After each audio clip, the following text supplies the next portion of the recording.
Right, and a lot of hospitals didn't get it yet. There's about 25 hospitals that have received the drug.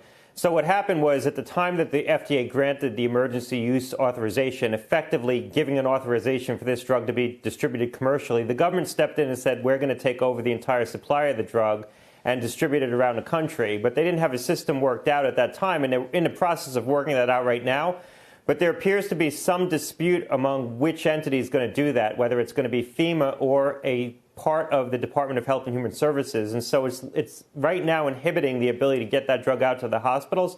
I'm hoping that they resolve this pretty soon because this is the way the drug is going to ultimately be made available. And you could argue that the drug was being distributed more freely before the approval than after the approval. And certainly the goal of the approval was to make the drug more accessible. So hopefully over the next couple of days, they're going to work out how they're going to distribute this. And it should be based on clinical need. It should be based on which hospitals have the most cases. And Dr. Gottlieb, does it make you fearful if and when a vaccine is discovered of how that might be administered? I mean, presumably at that point there will be a mad grab for supplies of it, and particularly if it is in fact found by someone overseas, how's that going to work? Well, look, these systems are being worked out almost in a real-time fashion, and while you would have hoped that they would have had this worked out in advance, they're working it out as they go. I think in the setting of a vaccine or other therapeutics that become available, they're going to have anticipated this challenge of which agency is going to be in charge of distributing the therapeutic and just what the criteria is going to be. I know Gilead had worked on some criteria for that.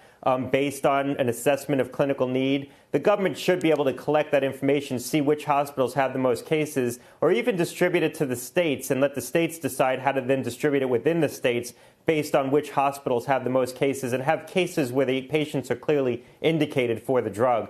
This is a problem because we have a short supply of the drug. As more supply comes into the market, we're not going to have these kinds of challenges.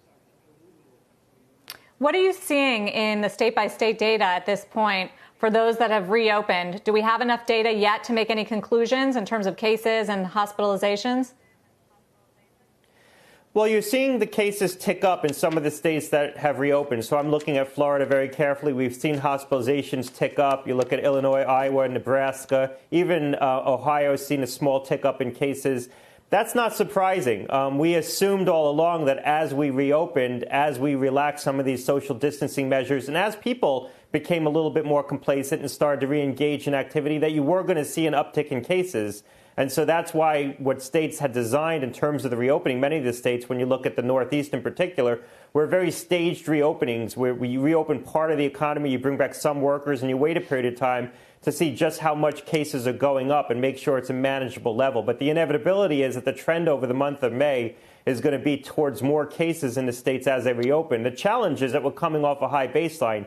We've sort of plateaued in this country in terms of the number of cases, and we haven't really seen the cases come down on a daily basis. And in fact, once you back out the New York region, cases are still going up nationally. So it's a high baseline of infection that we're reopening against, and that's what makes this pretty challenging. Dr. Gottlieb, I wanted to ask you about some comments a couple of days ago from Anders Tegnell, Sweden's state epidemiologist. He said that he estimated 40% of people in Stockholm will be immune by the end of May, and that, quote, in the fall there will be a second wave, Sweden will have a high level of immunity, and the number of cases will be quite low, end quote, relative to other countries. Where do you stand on that particular argument?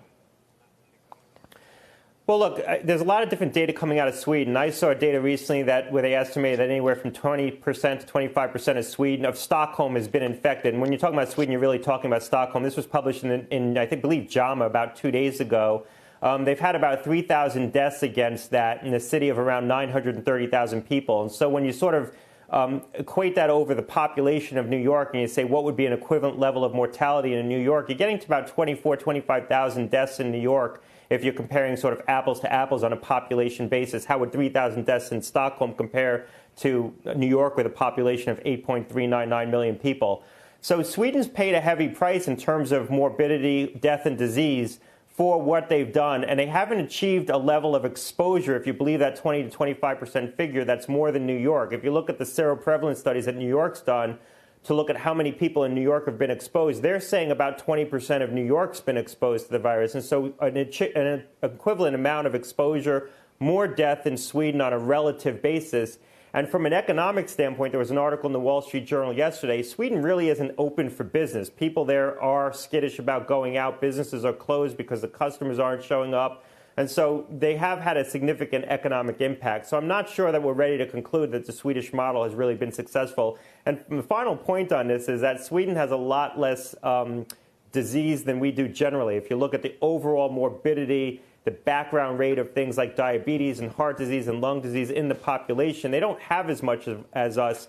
So they have a healthier population overall. So they're going to tolerate an infection like this a little bit better than us on the whole. And what about Germany, very quickly? Any headlines that have concerned you in the past week there about how well or badly their reopening is going?